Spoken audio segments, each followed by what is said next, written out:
Hello and welcome to Daur Media, we are going to have this show in English language. Last Saturday, we asked some of our viewers whether they would be open to a different language, and we got a very positive response from many of you. So we are going to do this in English for those of you who may not know Urdu, or for those who are interested in listening to an English podcast. So I am joined by Ejaz Haider. You all know Mr. Haider is a security and defense analyst and a long-time journalist. And we are going to talk about the evolving situation in Venezuela, the internal sort of discord over there, and how the United States is going to proceed in stabilizing the country, and perhaps in the short to medium term taking over its oil resources, as has been widely predicted or commented upon by many Western observers. We're also going to talk about what the fragile situation in Iran, which may turn the sort of fortunes of the ruling regime or not. That remains to be seen. So hopefully we shall have a discussion, and your questions and your comments, we shall also address them in our future broadcasts. So welcome back, Ejaz Saab, and let's begin. Over to you on Venezuela and what is happening there. What is likely to happen, actually? Most people are concerned with that. Thank you, Raza. A couple of things before we get into Venezuela. Last Saturday, we'd spoken about this. We had said that we're going to experiment with this. And we had actually put a question to the viewers. And we got an overwhelming response, almost 90%, who said that if you're going to do two programs, and one of the programs in the English language would be welcome. So it's essentially, this one is an experiment, because we have to also look at our viewers and see what is it that they want. And if they are okay with this, if they think this is good, then we'll continue with this. And if they think that we should shift back to, which in any case, the Saturday regular program is going to be in the Urdu language. So that's that. But if they say that, we should stick to Urdu, then we're going to stick to Urdu for all our programs. So I just thought that, I'm going to make that clear. So with reference to Venezuela, I'd pulled up, and let me just read from the 2025 National Security Strategy. We had earlier discussed this, but just to recap, this is a congressional requirement by the US Congress that every administration has to come up with a national security strategy. And as a matter of fact, if you look at the letter of the law, it has to be done every year. But in practice, it's now once every 4 years, which essentially means that a new administration comes in, they look at the world, they have a certain kind of view of the world, and then they decide that whatever strategies and policies they're going to pursue will be put. So the unclassified part of it will be put on a paper and presented for public comment, which is exactly what it is. So the classified part of it is obviously classified, so it's not for public consumption. On a lighter note, I noticed that you said fragile, which is obviously a terrible thing to say, since you have now gone to the wrong side of the Atlantic, and instead of saying fragile, you've decided that you want to use this Americanism and say fragile. So I'm assuming that you now say hostile and not hostile, and you say route and not route. But anyway, that was a lighter thing. So anyway, so the 2025 National Security Strategy, I pulled up the relevant part of this, and I'm going to read out just to position what we're going to say in terms of why this thing has happened in Venezuela, and why Venezuela is probably the first of the various dominoes here.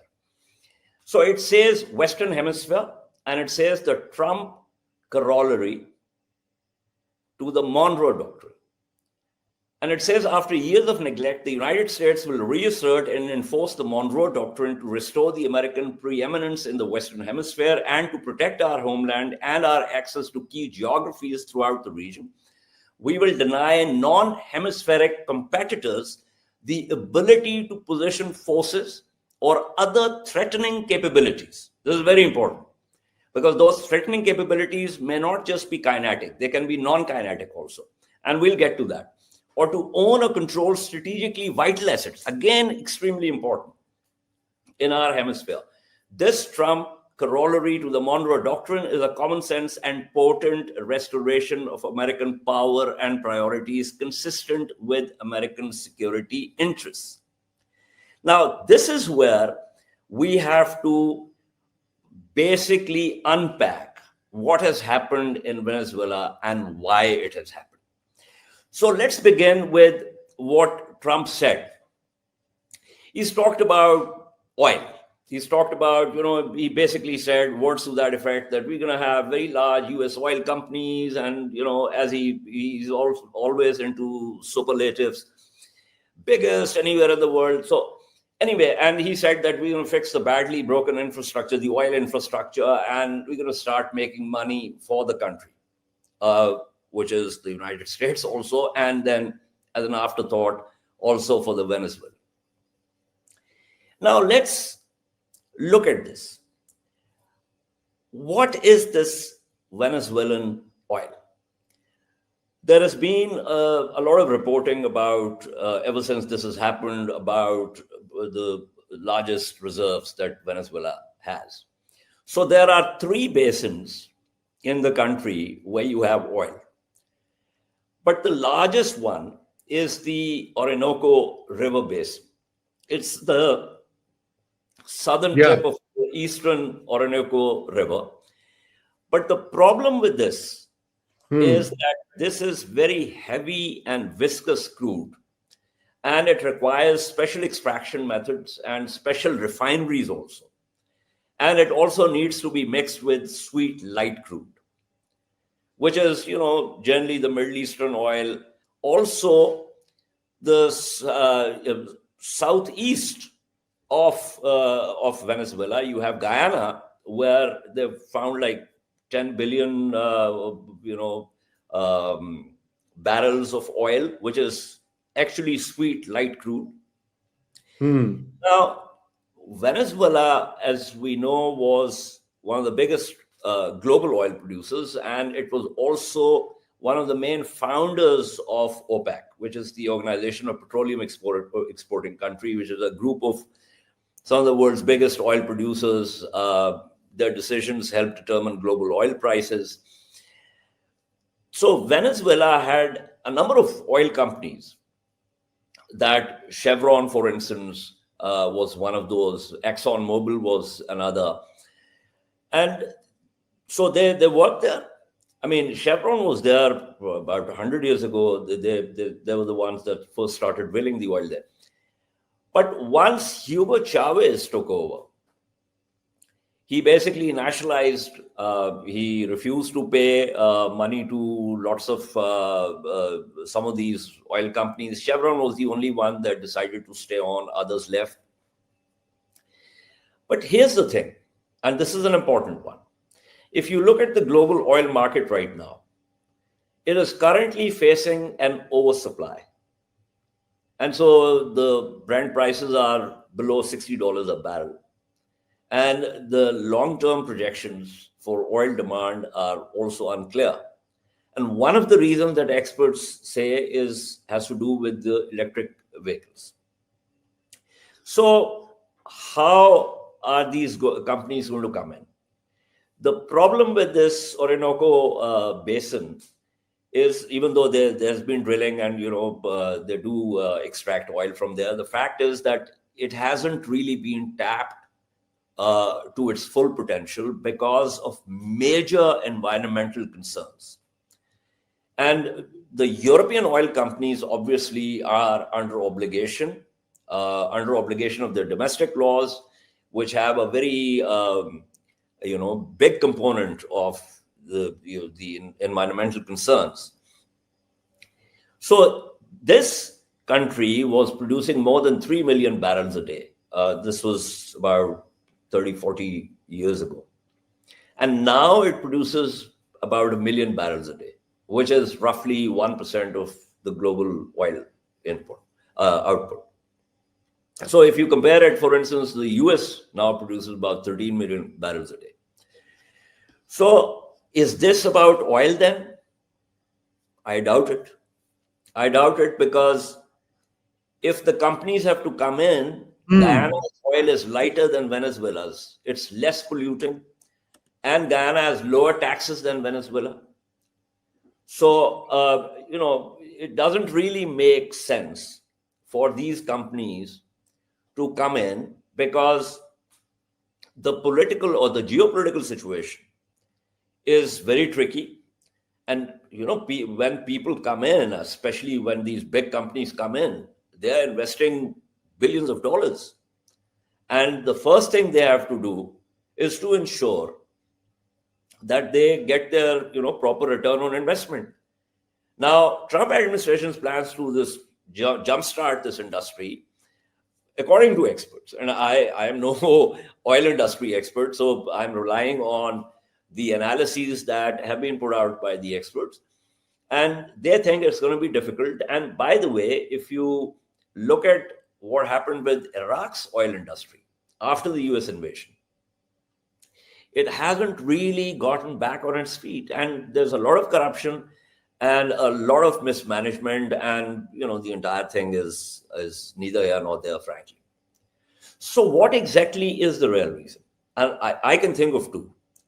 One is the reference to the national security strategy, where the United States has said, this is our hemisphere. And did you see the flyer that the US State Department put out through its official handle, Yes. which says, this is our hemisphere, right? Yeah. Very Monroe Doctrine. Absolutely. Restatement. Now, who was Venezuela supplying the oil? Primarily, the biggest buyer, China. China, yeah. Followed by India, followed by Cuba. China, India, Cuba. Now, let's go back to that, vital assets line in the national security strategy. Venezuela was becoming a very important part of China's Belt and Road Initiative. And China has invested heavily in Venezuela. So, unlike the Soviet Union, China, which put missiles on Cuban soil, which then resulted in the Cuban Missile Crisis, China has not put any missiles in Venezuela. But the United States is looking at that with reference to its approach to our hemisphere and thinks that this is not happening. So that's one reason. The other reason is petrodollar, brother. Petrodollar. It's amazing that the legacy media in the West and the usual pundits have, they've started presenting the American talking points and, essentially referring to Nicolas Maduro's mismanagement and corruption, political repression. Oh, he stole the last year's election, blah, blah, blah. But this laundry list misses the basic point. And that basic point is that the internal dynamics of a country cannot be used as an excuse by a powerful state to violate every single provision of international law, to not only intervene into another state, but, horror of horrors, abduct the head of that state on the basis of a charge sheet. And this is an important point.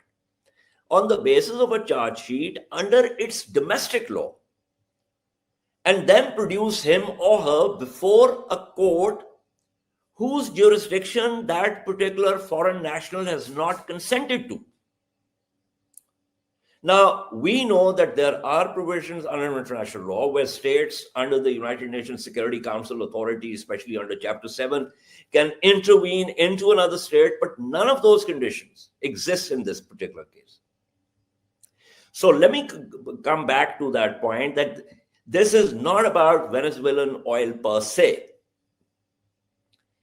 This is about how Venezuela has been trading in oil and to whom. And as I said, primary buyers being China, India, and Cuba. As part of the BRICS arrangement, the trade is not in dollars. And last December, BRICS announced a gold-backed currency, which they call unit, with a capital U, for trading the bloc, including for oil and gas. So that is the real issue here, petrodollars. And this goes back to Kissinger's 74 deal with King Faisal bin Abdulaziz of Saudi Arabia, which was essentially that all oil transactions will be conducted in dollars. And the idea was to effectively bond the dollar to the world's most valuable resource. So Maduro was violating the central pillar of US economy. And this whole thing about drugs and the rest of it is frankly, that's an excuse. That's an excuse. Is bunker. अगर आप चाहते हैं कि आपका brand या कारोबार हजारों नाजरीन तक पहुंचे, तो हमारे साथ एडवर्टाइजिंग करें। अपनी प्रोडक्ट को सही ऑडियंस तक पहुंचाने के लिए हमसे राब्ता करें। एडवर्टाइजिंग के लिए नंबर स्क्रीन पर मौजूद है। Yeah, Ejaz, I do want to. So much has been said about not going to Congress. Of course, Trump doesn't really believe in those little niceties, and then the United Nations, and now obviously I think that is this whole thing has once again, because it comes in within a context, and the context is the declining sort of rate or impact or engagement of the United Nations, from Gaza to other areas. I mean, also what we are seeing in Somalia and Sudan, for example. It comes in the wake of that. So I think it's also the United States abandonment of the United Nations or whatever post-Second World War order. And do you think that they have in that national security policy or the Western allies of the US, do they have an alternative vision, or is it just a brazen effort to demolish whatever existed and then let something come out of the ashes of the old? What do you think is happening here? Because this also poses a larger question on the world order. Absolutely, it does. See, there have always been two strands in the US foreign policy. One is what we can call the Wilsonian strand, which is about allies and multilateralism, and that whole speech by Wilson post World War I. And the other is a Jacksonian, Jackson the sharp knife, basically invading parts of Mexico, taking territory, and so on and so forth. And these strands have run parallel throughout US history. US imperialism in the Caribbean began in the 19th century, literally with bird poop, the guano. And then, of course, they occupied Cuba, Guam, they occupied the Philippines, even as if the Filipinos were fighting against Spanish imperialism, and they were supposed to be part of, as allies of the resistance. Ultimately, they occupied the Philippines. And when the Japanese attacked Pearl Harbor, and there's a great, the speech by Roosevelt. It's very interesting that the Philippines and Guam was not mentioned. I mean, the Japanese not just bombed Pearl Harbor, they also bombed Guam, they also bombed the Philippines. So we're talking about American imperialism, and not just in the Western Hemisphere. If you look at the US history in Latin America, in the Central America, you will see that the United States has been extremely ruthless, like all hegemons. So that is one thing. But what has happened is that in the so-called neoliberal tradition, there was a certain, what's the word I'm looking for? Trying to find some kind of fig leaf. So if you want to invade Iraq, you lying through your teeth, and you're not able to get the UNSC, vote. And incidentally, we were the presidents at that time when that vote happened, and the French were opposing it, and they never got to that magic figure of 9. So even so, they decided to develop a coalition of the willing. Okay, so we're going to have this coalition of the willing, and on the basis of that, we're going to have some kind of legitimacy for our invasion. But in the case of Trump, he has decided very openly and very brazenly that he does not require all these niceties. If he wants to do something, he will just go ahead and do it. He doesn't even like the United Nations. Last year, there was this whole debate about whether the UN should be shifted from New York to somewhere else. Yeah. Big. Yeah. We know he doesn't like NATO. No. I mean, look at what the Danish are saying. I mean, about this whole thing about, how there's going to be a rupture within NATO if he decides to go for Greenland. So, and Trump's national security strategy, but I've just read out that excerpt for you, is very clear. And the US State Department official handle saying this is our hemisphere. So I am the power here. And obviously it sends a message to other great powers. China is a peer competitor. Russia is a great power, although it's not in the same league as China and the United States. But they're looking at these developments. And the question for them at this point is that if the United States can take out one of their main allies with such ease and in such a brazen manner, and if they cannot do anything about it, how are they going to play this game? Agreed. Is it? But then there is another thought also, which is that they can say, okay, China is developing itself and it has the first island chain and the second island chain. And the third island chain is global. So it is developing its capabilities to make sure that there is no foreign power that can come into its first and second island chains. Russia wants to have its influence in the European theater, in its near abroad. It is already locked down in Ukraine, so there is an issue of capability there also. But if there is a rupture within NATO, and if the Europeans are on their own, then there is a likelihood of Europe actually getting divided. Right. With countries like Hungary and Serbia and Slovakia basically moving towards Russia and Italy also.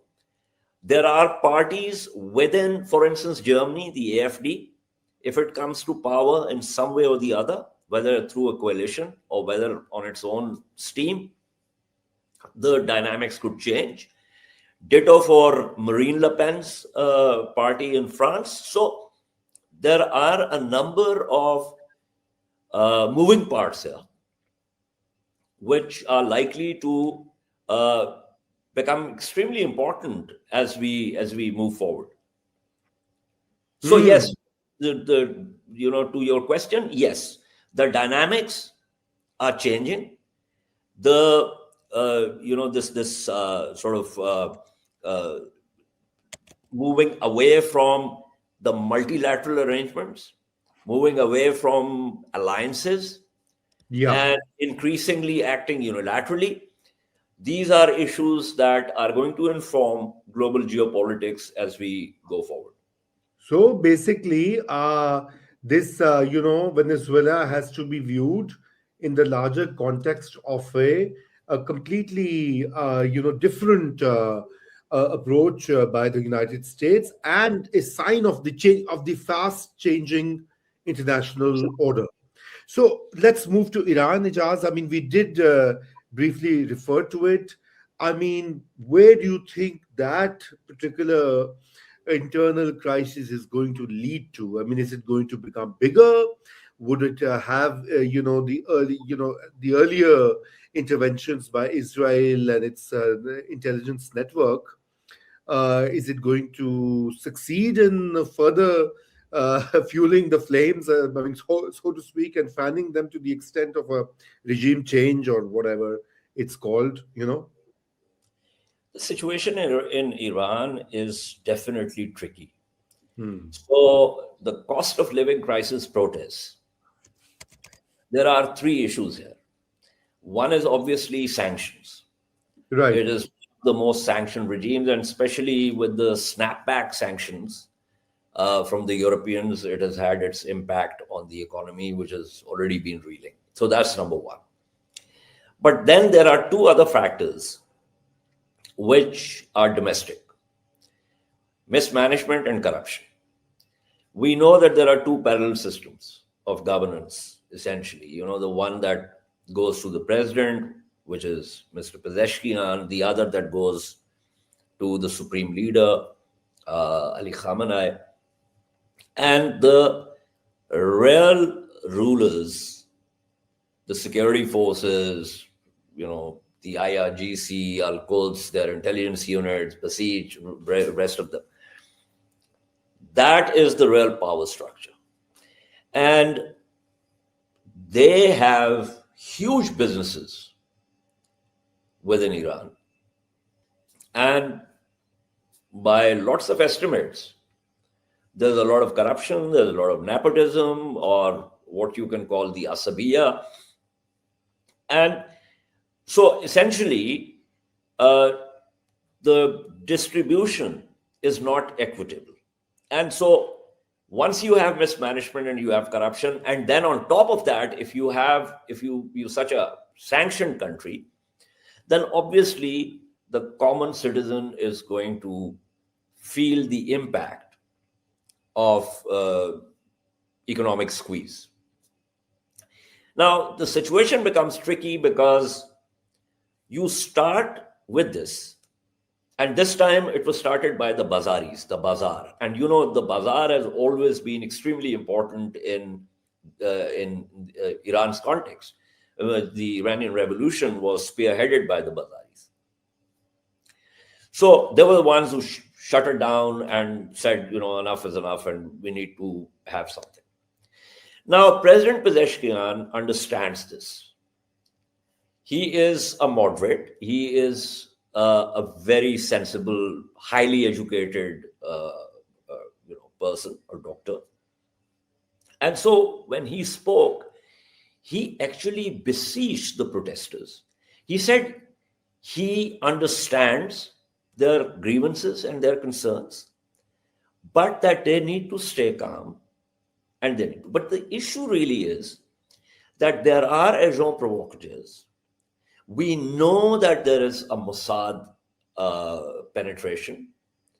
We also know that there are certain ethno-linguistic fissures within the Iranian society. You've got the Baloch, you've got the Awazi Arabs, you've got the Kurds. Last time when Masa Amini was killed, it was primarily the Kurdish areas that protested, even though there were also protests in Tehran and other parts, and not just Kurds. But so now the issue is that you start with a particular grievance, and then there are other underlying factors that also get into play.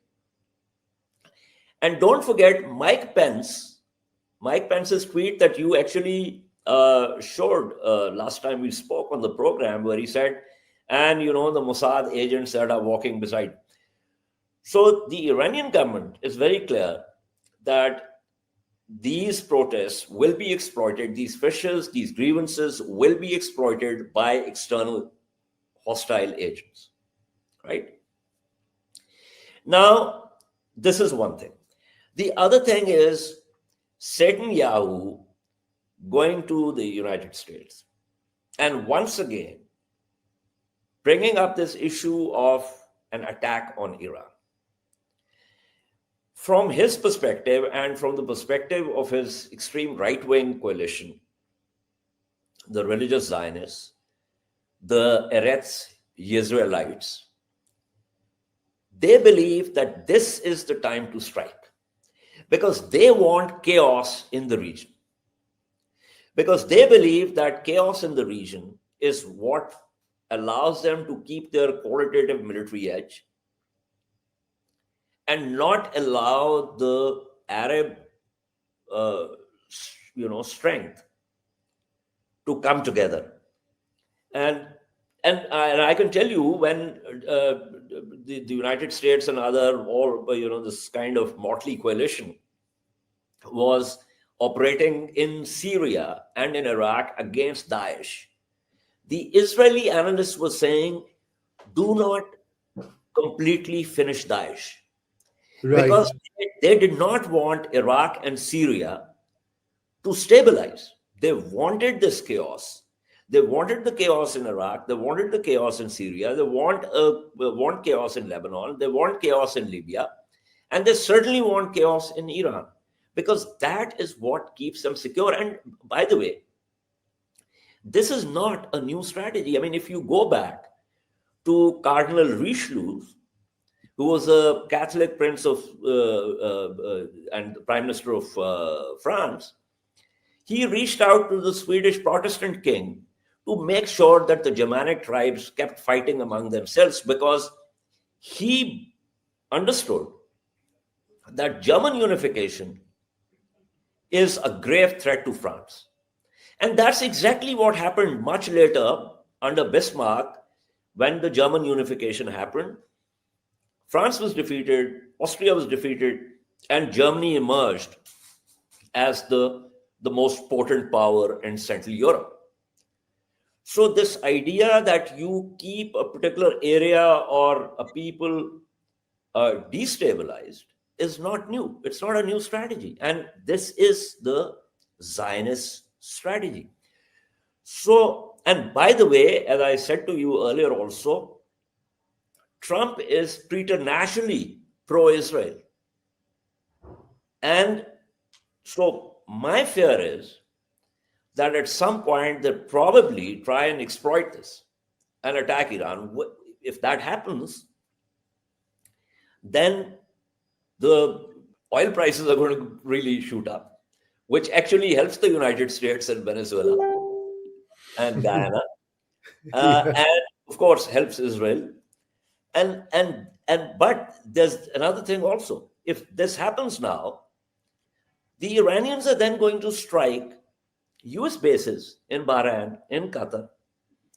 They're going to strike Abu Dhabi because if they're going to go down, then they will also create chaos. And they have a certain kind of capability to do that.